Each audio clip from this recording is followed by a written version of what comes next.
and not to curse these officials in any way. So these officials returned back in empty-handed and reported back to King of Moab Balak, what happened. But King Balak didn't take, did not take no for an answer. And again, he sent other officials to convince and persuade Balaam to come.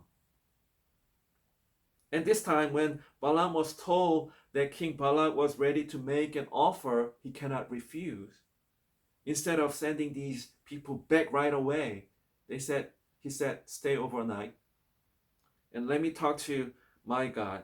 Let me inquire to the Lord again. Well, here, if you read this passage carefully, we can see that the real intention or maybe real motive of Balaam having these officials to spend a night there. You see, the real intention of Balaam asking these officials to stay overnight is because I believe he wanted to see if God has changed his mind or if God would allow him to go with the officials this time. If you read verse 19, the following verse from today's passage, in today's passage, it says, now spend the night here so that I can find out what else the Lord will tell me. I mean, it was God who specifically, clearly told them earlier not to go, not to curse these people, not to curse the Israelites. But here, Balaam wanted to find out what else the Lord will tell him. This shows that Balaam loves money. He has an attachment to the money, the offer that King of Moab was offering. Maybe he was obsessed. So he wanted to ask God again, are you sure, Lord? Is there anything else that you wanted to tell me? Is this really you want me to do? Have you changed your mind during those times?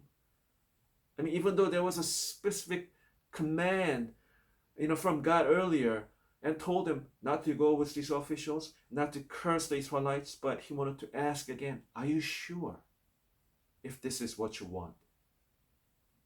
Even today, among many Christians, we see similar instances taking place in our lives all the time. Where God specifically said no to many areas, but we continue to come to the Lord with false hope, to seeking if God would say something different this time.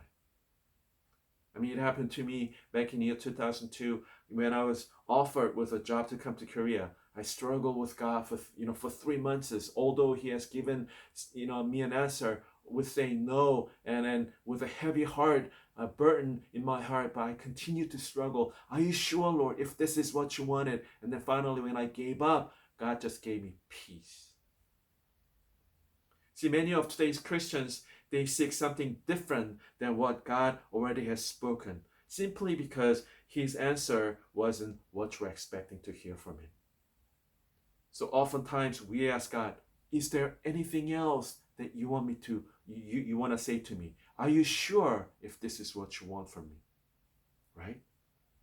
See, one interesting thing is that in verse 20, God allows Balaam to finally go along with these officials, but told him only to do what he's instructed to do. Verse 20 says, since these men have come to summon you, go with them, but do only what I tell you. But here's one catch that we need to understand, is that what he said was not his real intention. What does that mean? Well, he allowed Balaam to go because he insisted.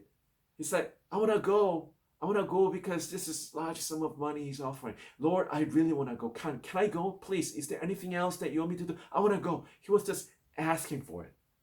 Like a little child crying for candy. Daddy, I want a candy, I want a candy. But, persistently crying for something to get. And here Balaam was doing the same thing, asking God, are you sure, Lord? Because I want to go. Can I go? And this is what we call permissive will of God, where we know in verse 22, God became angry by seeing Balaam going along with the officials to the king of Moab. See,